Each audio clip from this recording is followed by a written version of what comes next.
Goal number 3 is healthy creeks and bay ecosystems. So again, we have the activities, programs, and projects that are part of the current program. Okay?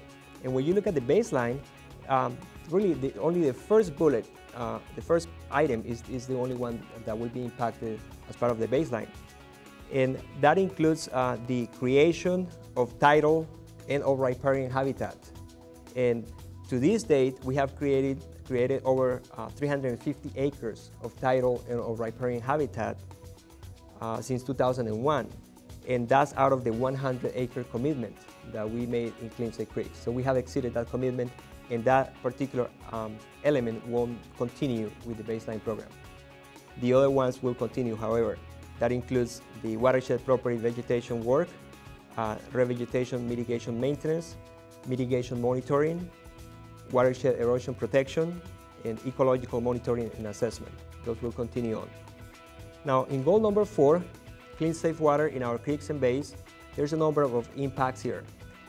So the first aspect is the District Urban Runoff Program, what we call the NPDES program. That will continue in the baseline.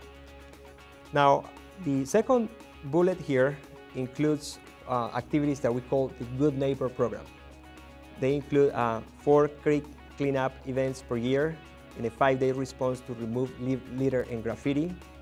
Okay? That aspect will see a reduction in 60% in funding as part of the Clean State Creeks funding.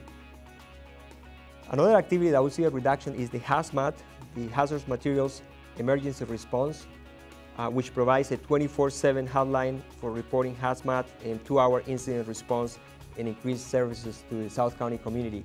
That will see a reduction in 30% after 2016. The education and volunteer programs will continue without any impact. The impaired water bodies improvement, some of the mercury cleanup work that we are doing, that will continue to the extent that we meet the regulatory requirements for impaired water bodies, but there won't be any additional work that we're now doing in Clean State Creeks. And the final 2 bullets will also be impacted and won't be part of the baseline program. And that includes the pollution prevention activities, the partnering with other agencies. That's part of the support that we provide for the county's Green Business Program. And finally, the Urban Runoff Program in South County also is going to be impacted. That includes funding that we provide to the cities of Gilroy and Morgan Hill to help with their runoff activities. Goal number 5 is the trails and open space area. And as part of the current program, through 2016, we partner with the community to provide public access to 70 miles of additional open space or trails along the creeks by providing funding and/or right-of-way. And to date, about 65.5 miles of trails have been opened. That's 65.5 out of the 70-mile commitment under Clean State Creeks. Now, when we look at the baseline program, there will not be any funding to continue that. However, we'll continue to partner with the community and to provide public access to open space or trails whenever possible, but there won't be any funding. So that sums up the findings on the baseline program. The next part of the presentation is to talk about some of the key assumptions that we're making as we're getting ready to develop the new program. So community values will help shape the future program. And as part of that, we have made the following assumptions. The first one is to develop the master plan based on board policy. The second one is that continuation of the baseline program after 2016 is going to take place. So there will be a reduced level of service, but the baseline program will continue. Also, the new program will strive to achieve a balanced geographic distribution of benefits throughout the county. And finally, the existing program elements not part of the baseline are valued and desirable by the community. So the next steps of the project are to receive stakeholder comments, your feedback.